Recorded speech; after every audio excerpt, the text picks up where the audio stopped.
Each day, the sun rises over one of the most bewitching places on Earth. Cycles of day and night paint many faces over this enchanted landscape.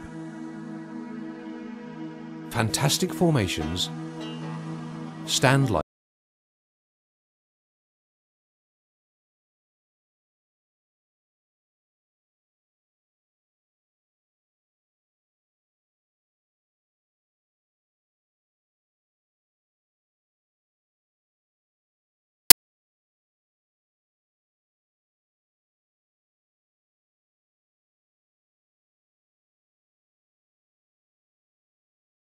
from sand seas to rugged escarpments, gem-like oases.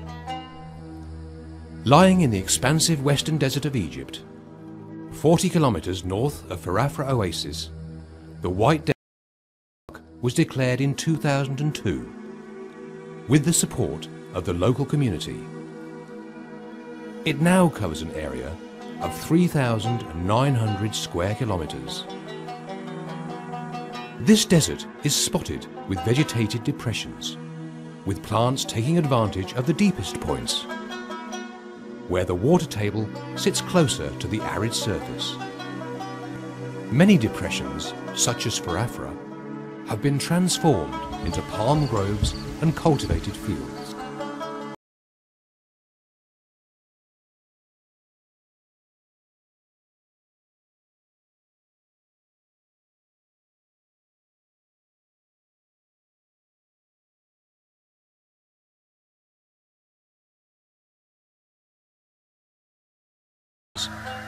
And shifting fortunes. Eons of time are writ large across this landscape, the ground strewn with fossils, vivid indicators of climate change. Fantastic and beautiful sculptures, carved by wind-blown sands, are structures of 70-million-year-old chalky Cretaceous limestone that was laid down when this region was submerged by the tide. Many have been given names: El Hossan, the horse; El Sark, the falcon; El Khabur, the wedge; and El Farka, the chicken, used as the protected area's logo. Elsewhere in the park,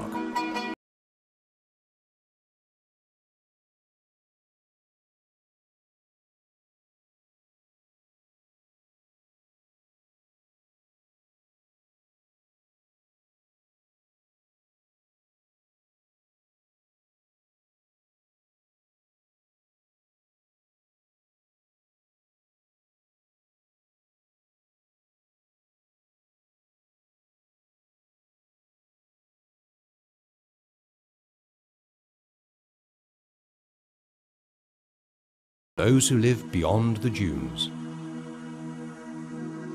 Through the ages, this desert has worn many different faces. 10,000 years ago, it hosted people that have long been displaced by the wild desert dwellers who live there today. At the Ubayyad cave, prehistory is recorded on the chalky limestone walls. Engraved motifs, a window to an ancient past. These animalistic images, several thousand years old, reveal long-lost traditions of Nubian rock art. Hand illustrations also adorn the walls, exemplifying the characteristic Saharan style. On a plateau close to the cave, mysterious structures still remain. Scorched by the sun, these physical relics have succumbed to time, and their stories have faded from human memory. Yet they inspire dreams of time primordial, of long-horned cattle and the men who drove them.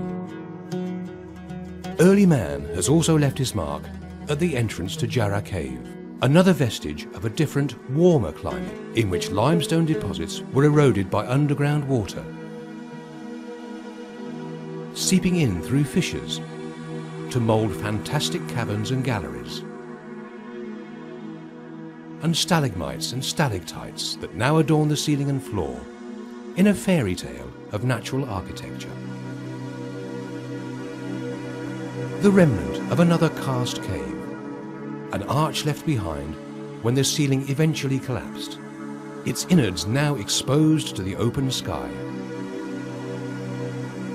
And calcite crystals, which once filled the fractures and cavities of the limestone rock, today glimmer amongst the ruined stalagmites. The Sahara is a world of grand extremes, golden sands and searing winds, and dunes that soar like skyscrapers 50 stories high. Some of the largest dune fields in the world are found here in the Great Sand Sea, where a constant shifting of the sand creates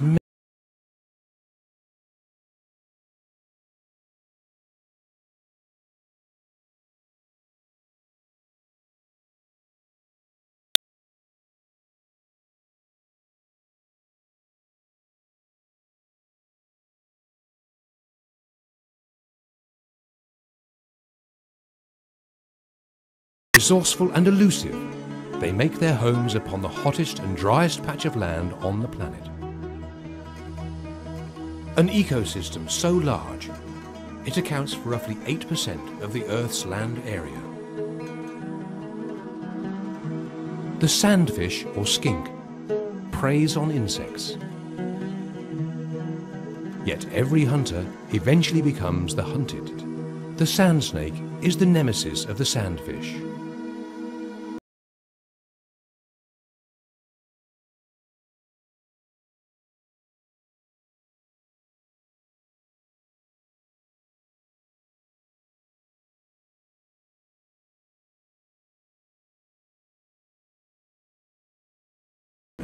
Farafra was known as Ti-It, land of the cow, a name likely derived from the region's historic association with the cow-headed goddess Hathor. Known for her nurturing qualities, a fitting totem in such a physically hostile environment. Since time immemorial, caravans have made their way over these hundreds of kilometers of sand, embarking on epic journeys in a perpetual interplay of life and death.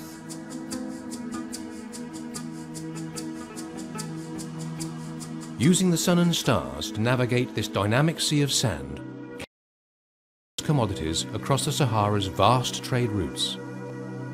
They would travel by night, and over the ages, these travelers named the stars and constellations that guided them.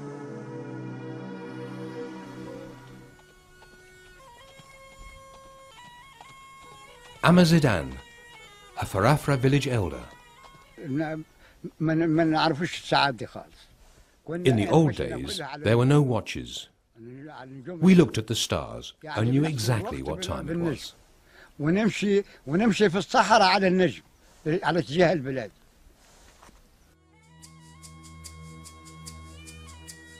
The camel, this hardy pack animal, was probably introduced here from Asia in the 7th century BC, making it possible for commodities to be carried across the hostile Sahara.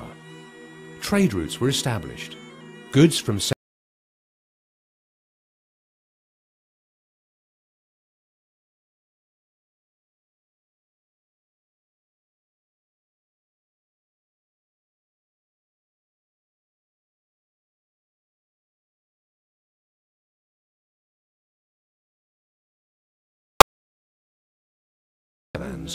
explains that Farafra did not have enough water to cultivate grain, so they traded their dates to Asyut.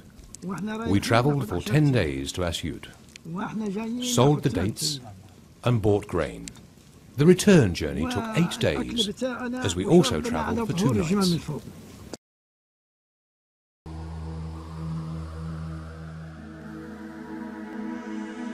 The oases determined the caravan routes. Here, at Karaween, Nile tamarisk has established massive protective mounds which have grown incrementally over the centuries. These long-lived trees survive well on saline water, as do large tussocks of grass.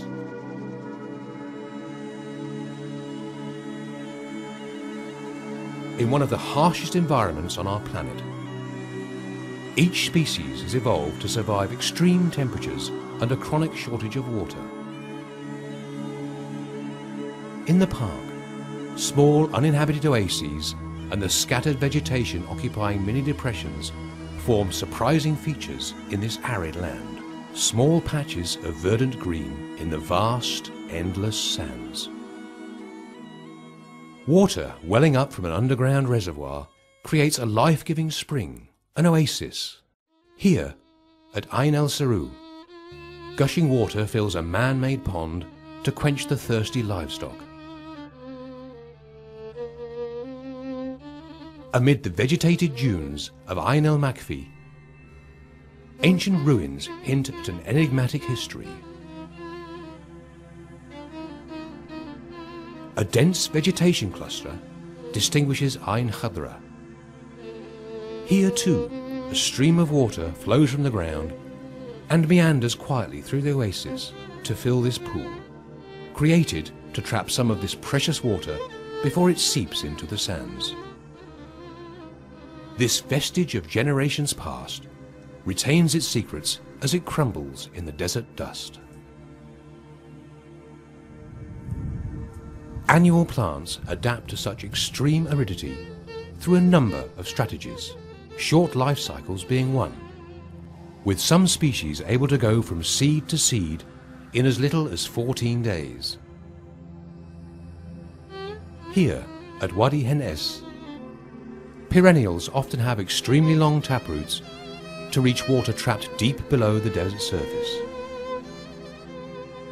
Although there are no true wadis in the park, these small stretches of depressions are known as wadis and are vital for biological diversity, providing seasonal arteries that make life possible.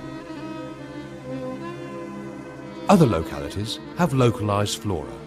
Here, the woody climber, Coccolus pendulus, clings like drapery from a cliff.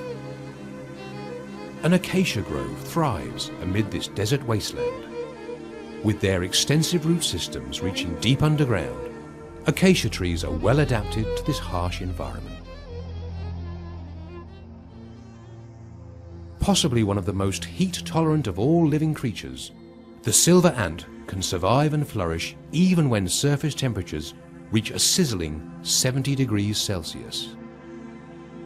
As the temperature rises, other desert creatures withdraw to the shade. The nocturnal animals of the desert wait for nightfall. A scorpion prowls the land. Its venom, strong enough to kill a human, guarantees its safe passage. Illusion and deception rule the lives of the Sahara's inhabitants. Just 60 centimeters tall at the shoulder, Dorcas gazelles survive by using their keen eyesight to detect subtle changes in the landscape that could spell danger. They are so well adapted to the desert that they can live their whole lives without drinking a drop of water, taking all the liquid they need from their herbivorous diet. But to find food, they must stay on the move. These are the Sahara's children, their lives inexplicably linked. The fate of one depends on the fate of all. They are a family of survivors, caught up in the desert's great dance of life. Without a hint of warning, an unseen force asserts its will upon the land. For those caught in its path, there is no escape. Throughout the ages, the Sahara has witnessed countless creatures come and go, their births and deaths, their struggles to survive. Over millennia, wildlife has lived in concert with this ever-changing desert. It has been their home and their refuge. Many species here have become extinct due to hunting and desertification. And as the landscape has shifted from wet to dry, desert sands claiming territory, their niches are now occupied by another nation of creatures tempered over time to prosper in an environment of scarcity. As in most of the fertile oases of the Western Desert, Farafra has been planted with date palms and other crops that have supported a varying number of people. The old village of Kasr displays a characteristically simple mud and stone architecture. Local organic materials in harmony with the landscape. Past generations took great pride in their homes and decorated them with paintings reflecting a unique culture. Badr is a local artist who built this museum and art gallery in Kasr Farafra. He brings an album from his extensive collection. The heritage of Farafra is substantial. I have collected many photos and will continue collecting more. Men used to spin the sheep's wool and weave baskets from palm fronds. Women made pottery. In the early 1980s, a paved road was carved through the desert to bring resources and commerce to Farafra, bringing with it a steady influx of people from the Nile Valley and from other oases.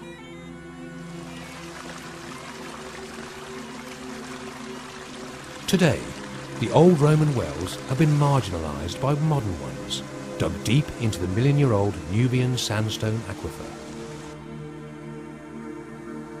the vast extent of which was largely determined by radar imaging from space. This huge reservoir has provided enough water to grow diverse crops, including rice.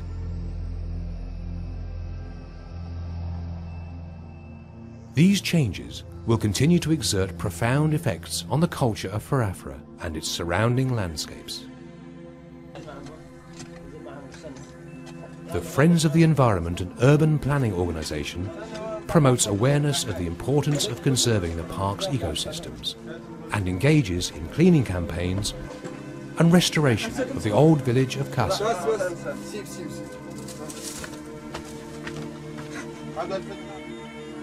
They also help utilise and develop the recently completed visitor centre, which was built in order to exhibit the splendour of the park and promote conservation and sustainability.